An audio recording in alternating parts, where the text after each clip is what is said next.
coordinates for users to explore in their local areas. The app was released in February 2020 and became especially popular during the COVID lockdowns. People would often document their findings through video and post them online. Sometimes people find downright creepy things or places, or even find themselves at the scene of a crime. A viewer named David sent me this first story and footage.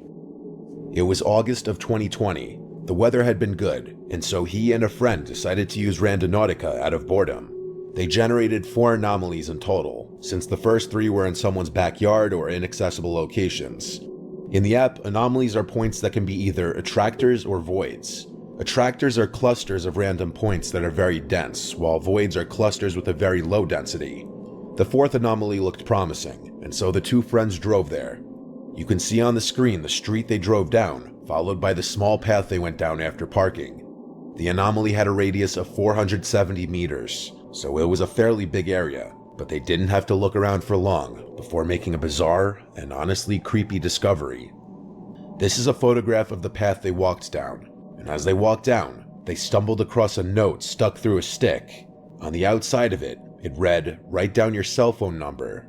When folded open, it read, "I can give you a cell phone number or even an email address. Give me your mail address and I will send you it," with what it is referring to remaining unclear.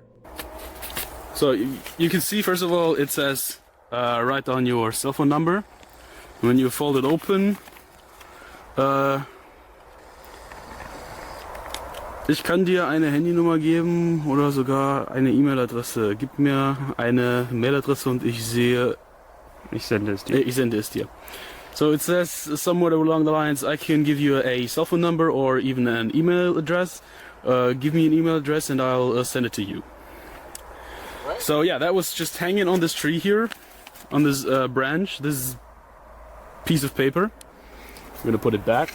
He ended up writing his number on the note and putting it back on the stick. Right next to the note were a bunch of bras lined up on a fallen tree branch with no explanation.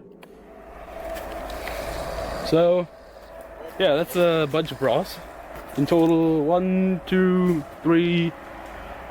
Yo, I'm convinced that like that Randonautica shit. I'm really convinced like it's that shit connected to some type of 3-letter agency. If you know the 3-letter agency I'm talking about, then if you know, you know. I won't elaborate on it, but I'm convinced like I'm convinced that shit got something to do with something else because that the app is too weird. It's too weird and it's too legal to be so how to be that weird. You know what I'm saying? Like it's nah that shit. I'm convinced that Randonautica shit is.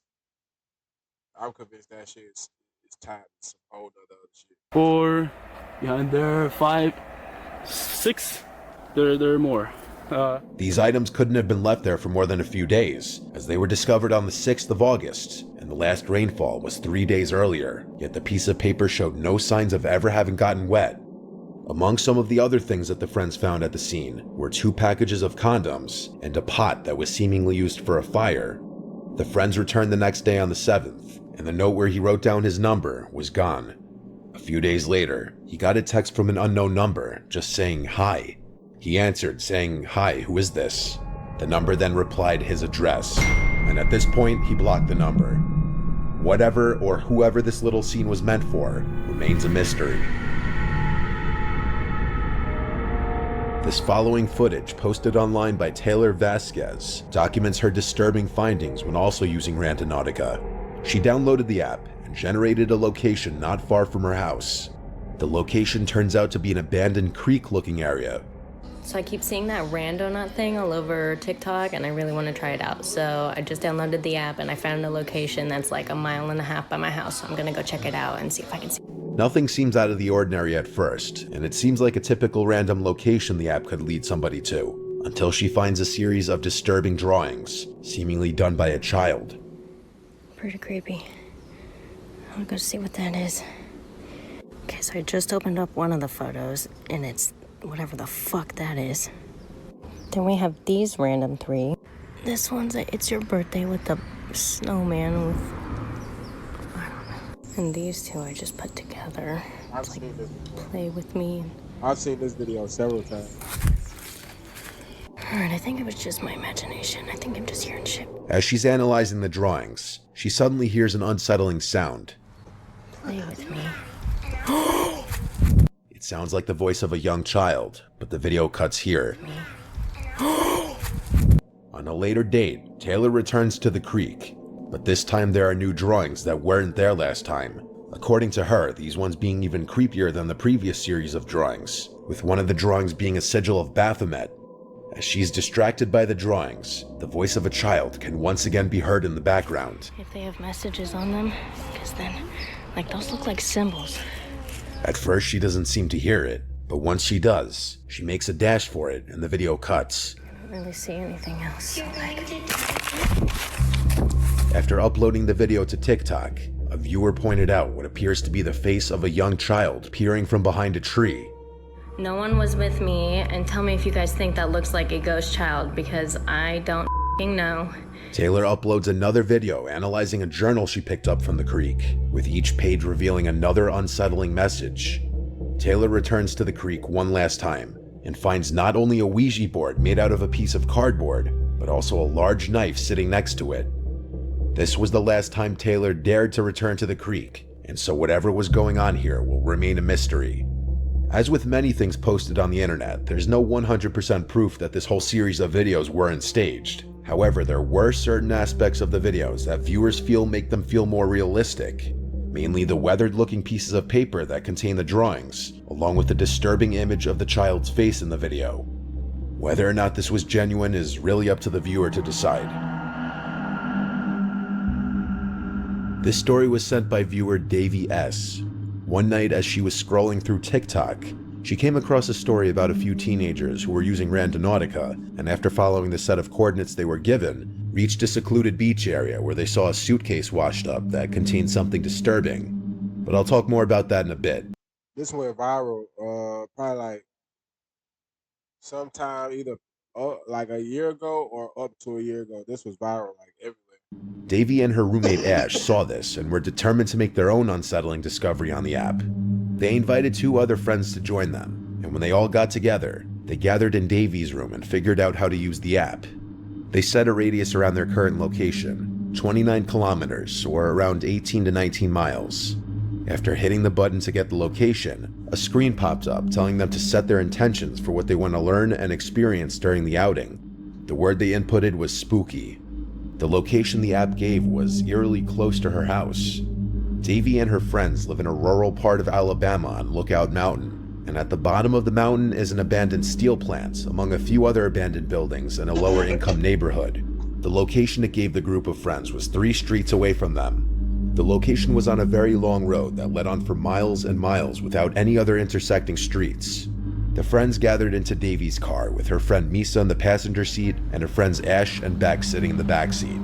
It didn't take long for the girls to get to the street, and as Davey was about to turn left, she looked at the street sign Owl's Hollow Road. Davey's friends went from loud and excited to instantly quiet as she said, "We're here."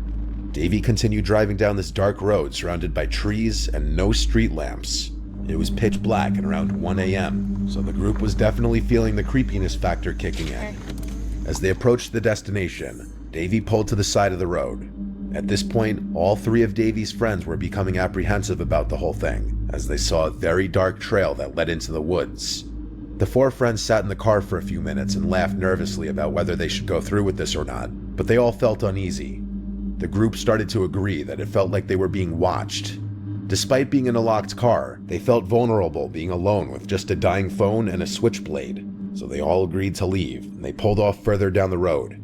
They kept driving, exploring this narrow road, and there was nothing but trees and the occasional street lamp. Davey was getting tired and decided to just do a 3-point turn on the very narrow road and go back home. There was a sense of relief, until the group realized they had to pass the trail again. As they passed it, Davey looked in her rearview mirror and saw what seemed to be a hooded male figure standing in front of the trail. She pressed the gas even harder, but she didn't tell her friends what she saw because she didn't want to scare them. The friends briefly talked about that night before going to sleep around 2 a.m. The next morning, Beck went home and Davey took Ash to work. Misa decided to hang out with Davy for a little longer before she had to be home in a few hours. They discussed going back to the trail since it was daylight and they felt a bit more comfortable. They made their way back to the trail and got out of the car, this time with keys and phone in one hand and pocket knife in the other. As they walked up the trail, they realized it led uphill, something they didn't notice the night before because it was so dark. They started to feel like something was off, like they were being watched again. They made it to the top of the trail, which led to a clearing, almost like a dump site as she described it.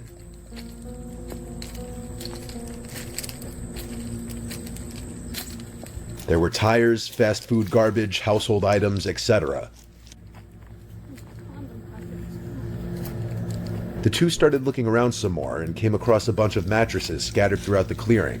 The disturbing part was the mattresses were made beds. Pillows, blankets, sheets, all that you'd expect on a made bed. The sight was so unsettling that the two friends agreed to leave.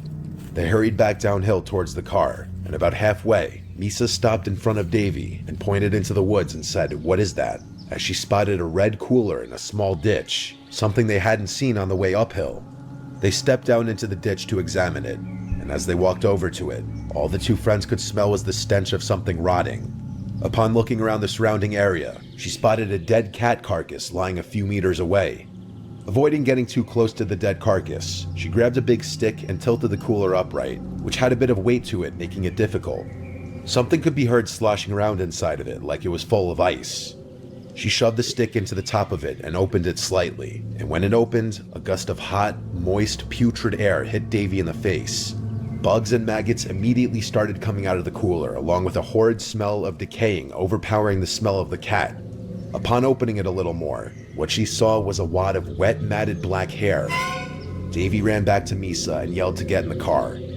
The two sped down the road as Misa frantically asked Davy what was in the cooler, but she couldn't open her mouth in fear of puking. After driving a little ways up the road, hoping to find a driveway to assist in turning around, Davy eventually gave up and did another really tight three-point turn on the narrow road, but the two would have to pass the trail one more time. As they did, Davy noticed some pieces of wood in the road that had not been there before.